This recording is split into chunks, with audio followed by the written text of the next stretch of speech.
ఎన్టీఆర్ని పొగిడాడా, పవన్ని తిట్టాడా? ఎన్టీఆర్ ఈ భూమి మీద పుట్టడం, అందులో తెలుగు చిత్రసీమలో పుట్టడం మన అదృష్టమని జై లవకుశ దర్శకుడు బాబీ అలియాస్ రవీంద్ర అన్నాడు. ఎన్టీఆర్ పుట్టినరోజు వేడుకల్లో అభిమానుల సమక్షంలో మాట్లాడుతూ బాబీ ఒకంత హద్దులు దాటి తన హీరోపై ప్రశంసలు కురిపించాడు. ఎన్టీఆర్ అనే టాలెంట్కి మన తెలుగు రాష్ట్రాల హద్దులు సరిపోవని అన్నాడు.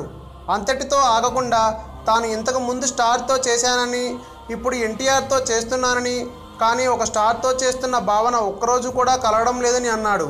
ఎన్టీఆర్ ఒకసారి కథ వినేసి ఇక తన పని తాను చేసుకుంటాడే తప్ప ఎవరి పనుల్లో వేలు పెట్టడని, ఎక్కడ ఏమి జరుగుతుందో చూడడని బాబీ పొగడ్తల వర్షం కురిపించాడు. ఎన్టీఆర్ని పొగడడం వరకు బాగానే ఉంది. ఈ వేళ్లు పెట్టడం, స్టార్ చేస్తున్నాననే భావన కలిగించడం పవన్ కళ్యాణ్ గురించే అన్నాడా అని సోషల్ మీడియాలో చర్చ జరుగుతుంది. బాబీ ఇంతవరకు చేసిన పెద్ద స్టార్ పవన్ కళ్యాణ్ ఒక్కడే.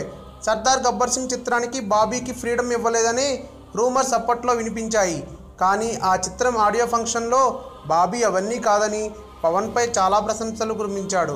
సర్దార్ ఫ్లాప్ అయిన తర్వాత తన కెరియర్ ప్రమాదంలో పడ్డప్పుడు ఎన్టీఆర్ అవకాశం ఇవ్వడంతో ఇప్పుడు అతడిని బాబీ దేవుడిలా చూడడంలో తప్పులేదు. కానీ ఇంతకుముందు తనకి అవకాశం ఇచ్చిన స్టార్పై ఇండైరెక్ట్గా అయినా కామెంట్స్ చేయడం ఎంతవరకు సమంజసం అనేది పవన్ ఫ్యాన్స్ ప్రశ్న. మరి దీనికి బాబీ ఇచ్చే వివరణ ఏమిటో? మరిన్ని టాలీవుడ్ లేటెస్ట్ అప్డేట్స్ కోసం మా ఛానల్ ని సబ్స్క్రైబ్ చేయండి.